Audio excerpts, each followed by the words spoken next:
नमस्कार दोस्तों, आईपीएल मतलब पैसों की बारिश और पैसों की बारिश मतलब बोझ की भी बारिश, क्योंकि जितना ज्यादा किसी खिलाड़ी को पैसा मिलता है उसके कंधों पर उतना ही ज्यादा प्रदर्शन का दबाव भी बढ़ जाता है। जितनी ज्यादा रकम उधर 1-1 करोड़ बढ़ती जाती है, समझ लीजिए 1-1 किलो का बोरा दबाव का दिमाग पर भी और शरीर पर भी बढ़ता चला जाता है। और इसी वजह से आईपीएल का इतिहास यह कहता है कि जिस जिस सीजन में करोड़ों रुपए की बारिश जिस जिस खिलाड़ी पर हुई है, या फिर यह मान लीजिए कि जिस सीजन का सबसे महंगा खिलाड़ी जिसको भी चुना गया है, उस सीजन में उसने हमेशा अंडर परफॉर्म किया है, यानी कि अच्छा परफॉर्म नहीं किया, फ्लॉप हो गया। ऐसे में राजस्थान के लिए बड़ी चिंता बढ़ने वाली है, क्योंकि ये जो रिपोर्ट मैं लेकर आया हूं, राजस्थान के खिलाड़ी अगर देख लेंगे, उनकी फ्रेंचाइजी देख लेगी, तो सर पकड़कर बैठ जाएगी, माथा पकड़कर बैठ जाएगी, कहेगी यार ये तो बड़ा गलत कर दिया, कहीं क्रिस मॉरिस के साथ भी ऐसा ना हो जाए। खैर, उम्मीद है ना हो ऐसा। 16 करोड़ लिए हैं यार, 16 करोड़ 25 लाख, वैसा कुछ परफॉर्म करके दे दें अपनी टीम को। मैं तो यही उम्मीद करूंगा, क्यों किसी का पैसा बर्बाद जाए, लेकिन पहले कई सारी टीमों का पैसा बर्बाद जा चुका है। तो इतिहास के ऐसे कौन से 4 खिलाड़ी हैं जो बहुत महंगे बिके, बल्कि उस सीजन में सबसे महंगे बिके और बहुत ही घटिया परफॉर्म किया, ये मैं आपको बताने जा रहा हूं। इसमें सबसे ऊपर नाम है साल 2015 के लिए युवराज सिंह का। साल 2015 के सबसे खिलाड़ी और इस आईपीएल से पहले ऑक्शन के मामले में अभी तक के सबसे महंगे खिलाड़ी थे युवराज सिंह। साल 2015 में उनको 16 करोड़ में खरीदा गया था और उससे पहले इतनी महंगी रकम में किसी भी खिलाड़ी को नहीं खरीदा गया था। तो आईपीएल के साल 2016 सीजन से पहले हुई नीलामी में टीम इंडिया के स्टार बल्लेबाज युवराज सिंह के ऊपर जमकर पैसों की बारिश हुई थी, जिसमें तब दिल्ली डेयरडेविल्स ने, जो आज फिर दिल्ली कैपिटल्स हो गई है, उसने युवराज सिंह को 16 करोड़ रुपए की भारी भरकम राशि दी थी।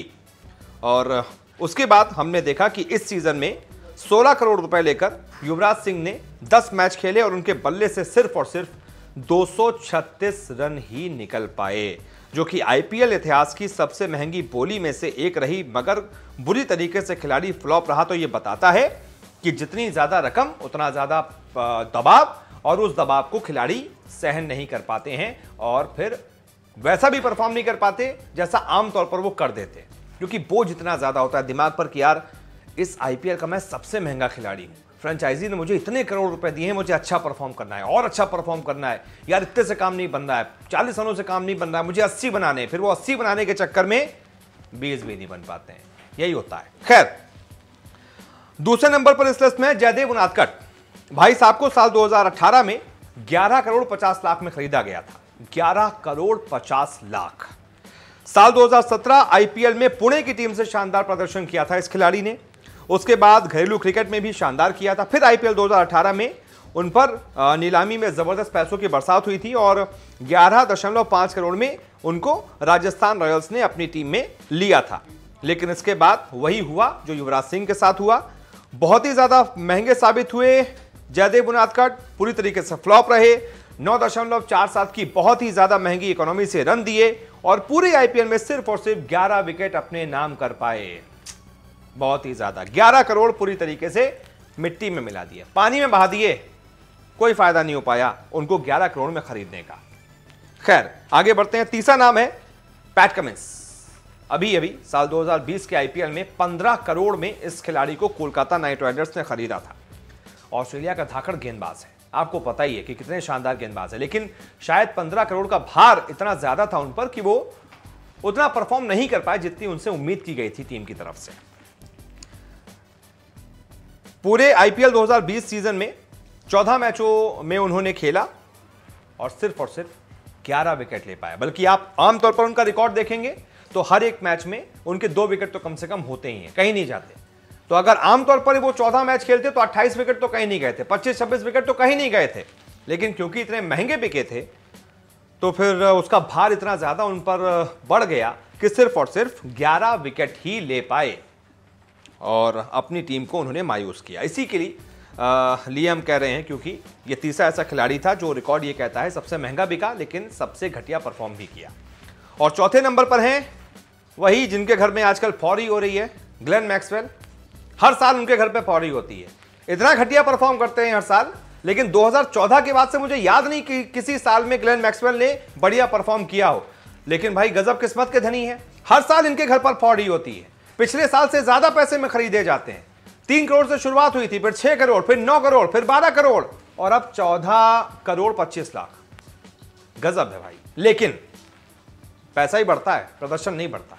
प्रदर्शन के मामले में वही 2014 के बाद से जो हो रहा है, घटिया पर घटिया प्रदर्शन इनका जारी रहता है। और पिछले साल तो हद कर दी इस खिलाड़ी ने भाई, 13 मैच खेले और 108 रन बनाए।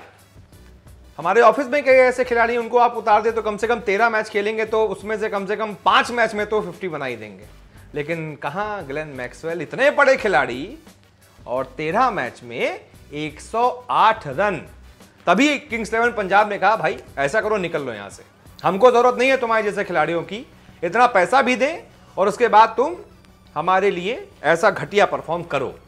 लेकिन ऐसा लगता है आरसीबी की कोई और ही सोच है, क्योंकि आरसीबी ने उनको 14 करोड़ में खरीद लिया है। देखते हैं आरसीबी को ना पछताना पड़े, मुझे तो यही उम्मीद है। खैर, मैं बता रहा था कि ग्लेन मैक्सवेल को साल 2020 में 10 करोड़ 75 लाख में खरीदा गया था। फिर उन्होंने किया क्या? उन्होंने किया जो मैंने आपको बताया, 13 मैच खेले, 108 रन बनाए और पूरे इन मैचों में वो लगभग एक भी छक्का लगाने में नाकाम रहे। और जैसे इंडिया ऑस्ट्रेलिया की सीरीज शुरू हुई, पहले ही मैच में भाई साहब ने 4 से 5 छक्के लगा दिए। केएल राहुल विकेट के पीछे से देख भी रहे थे और चिढ़ा भी रहे थे उनको कि अभी मेरी आईपीएल में जो भेजा था तुमने, तुम्हारा जुड़वा भाई था क्या? मतलब यहां पे आके इतने छक्के लगा रहे हो, वहां मेरी कप्तानी में खेल रहे थे तो एक छक्का नहीं निकला बल्ले से, वहां बड़े सूरमा बन रहे थे, बताइए एक छक्का भी नहीं मार पाए। तो 4 ऐसे प्लेयर्स जो मैंने आपको अभी तक इस रिपोर्ट में बताए हैं, बताने का मकसद यही था कि क्रिस मॉरिस से आप ज्यादा उम्मीद मत रखिएगा कि क्रिस मॉरिस सबसे महंगे बिके हैं आईपीएल इतिहास की, तो ये कर डालेंगे, वो कर डालेंगे और बल्ले से रन बनाएंगे, गेंद से रन बनाएंगे, फोड़ डालेंगे। नहीं भाई, बिल्कुल नहीं। आराम से उम्मीद मत रखिएगा इस खिलाड़ी से, क्योंकि उम्मीद नहीं रखेंगे तब अच्छा खेल दिया तो अच्छी बात है। खासतौर से अगर आप राजस्थान के फैंस हैं तो मैं सीधी आपसे बात कर रहा हूं, उम्मीद मत रखिएगा इस प्लेयर से, क्योंकि रिकॉर्ड यही कहता है उस सीजन का जो भी सबसे महंगा खिलाड़ी हुआ वो प्रदर्शन नहीं कर पाया, वो फ्लॉप ही रहा। क्योंकि अब बोझ कह लीजिए, किस्मत कह लीजिए, उसके टीम की जो भी कह लीजिए, खिलाड़ी परफॉर्म नहीं कर पाया। इसलिए ज्यादा उम्मीद मत रखिएगा क्रिस मॉरिस से। अच्छी बात है, ये उनकी किस्मत है कि 16 करोड़ से ज्यादा में वो बिक गए हैं, लेकिन इतिहास कुछ और ही कहता है। अच्छा परफॉर्म कर गए वो बात अलग है, और इतिहास को बदल दिया वो बात अलग है। बहुत बहुत शुक्रिया। आप इस बारे में क्या सोचते हैं, रिपोर्ट कैसी लगी बताइएगा जरूर, वीडियो को लाइक जरूर कीजिएगा। बहुत बहुत शुक्रिया।